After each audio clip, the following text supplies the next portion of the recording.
Oke guys, kita lanjut lagi masih di soal verbal analogi. Di video sebelumnya kita sudah membahas tentang soal TIU verbal analogi yang mencari hubungan objek pada kalimat. Sekarang kita akan belajar bagaimana cara menjawab soal dengan varian yang mencari pola kalimat yang sama. Langsung saja kita fokus dulu kepada kalimat yang ada di soal.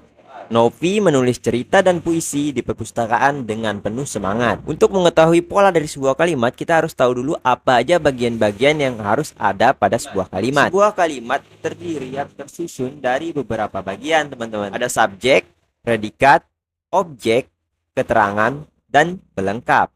Subjek adalah seseorang atau sesuatu yang melakukan. Jadi pada kalimat ini yang menjadi subjeknya adalah si Novi ini, teman-teman. Dan perlu diketahui juga yang pasti ada dalam sebuah kalimat itu adalah subjek dan predikat. Objek, keterangan, dan pelengkap bisa nggak ada di sebuah kalimat.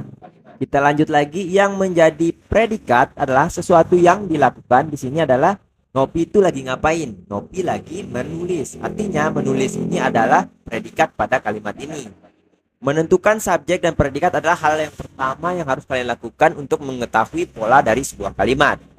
Nah, pada soal ini kita udah ketahui subjek dan predikatnya ada di awal, teman-teman, berurutan ya, subjek dan predikat. Selanjutnya, untuk mengetahui sebuah kata adalah objek, saya akan mengambil contoh sebuah kalimat Andi menonton film. Jika kita sudah mengetahui subjek dan predikat, maka jawaban dari kata tanya apa untuk subjek dan predikat adalah objek itu sendiri. Contohnya, Andi menonton apa? Kalau jawabannya film, artinya film itu adalah objek. Atau kalian bisa merubah menjadi kalimat pasif seperti ini, teman-teman. Kalau bisa dirubah menjadi film ditonton Andi, artinya film adalah objek.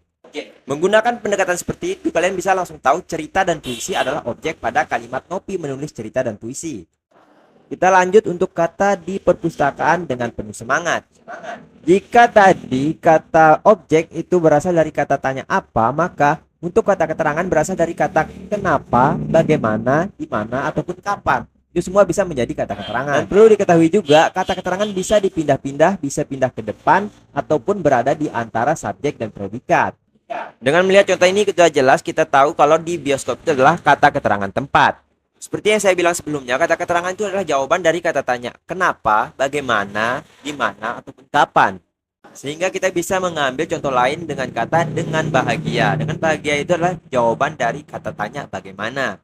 Jadi intinya dua itu ya, teman-teman. Kalau kata objek itu berasal dari kata tanya apa, kalau kata keterangan berasal dari kata tanya kapan, di mana, bagaimana, dan apa? Sehingga jelas banget kita tahu kata keterangan di atas adalah kata keterangan tempat untuk kata di perpustakaan. Dan kata dengan penuh semangat juga adalah kata keterangan, teman-teman. Karena kata dengan penuh semangat bisa kita pindah ke depan ataupun berada di antara subjek dan predikat. Contohnya, dengan penuh semangat Novi menulis cerita dan